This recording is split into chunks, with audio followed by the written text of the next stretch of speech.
English opening, Nimzo-English opening, 4.QC200. Balanced, neither player ever had an advantage.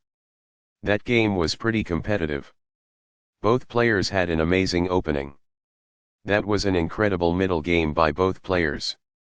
The Reti is a less common but flexible opening that controls the center with the knight before committing a pawn. The d5 and e4 squares are under the control of nf6, which advances the knight into the center. c4 has control over the crucial d5 square. The bishop is prepared to grow into a functional square. And c3 develops the knight to its best square, further fighting for control of d5. bb4 develops the bishop, attacks the knight on c3 and prepares castling. qc2 develops the queen, protects the knight and controls the b1 h7 diagonal. Castling gets the king out of the center and activates the rook. A pawn kicks the opposing bishop, forcing it to move or risk being captured. This keeps the material balance in check with good commerce. Backs off. The bishop is prepared to grow into a functional square.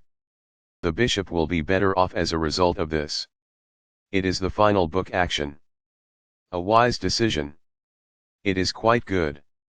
By doing this, a bishop moves out of its beginning square and into the action. That's good. This exchange is fair. It is ideal. This reveals an attack that poses a threat to a rook. It is ideal. It is a fair deal after all captures.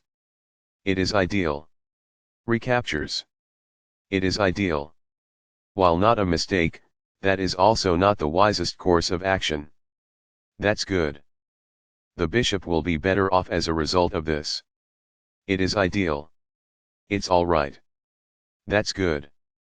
By doing this, a bishop moves out of its beginning square and into the action. It is quite good. Among the best actions. It is quite good. That's a decent move. That's good. A powerful play. It is quite good. Castling develops a rook while moving the king to a safer position beyond the board's center. Castling to the same side of the board as your adversary helps you escape some of the attacking that comes with castling to the other side. It is ideal. This develops a knight from its starting square, activating it. It is ideal. This keeps the material balance in check with good commerce. That's good. Backs off. It is ideal. That is a logical response. It is quite good.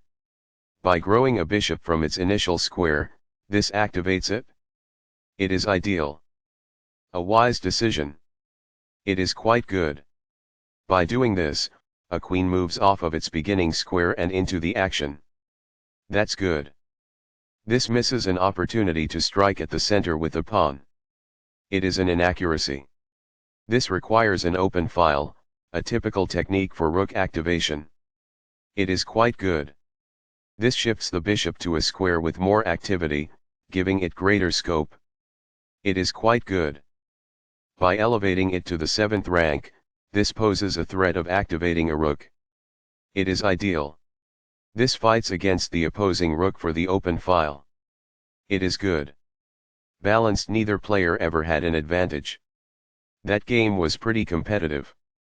Both players had an amazing opening. That was an incredible middle game by both players. This exchange is fair. It's ideal. Both players were equally favored, which was balanced. It was a really competitive game.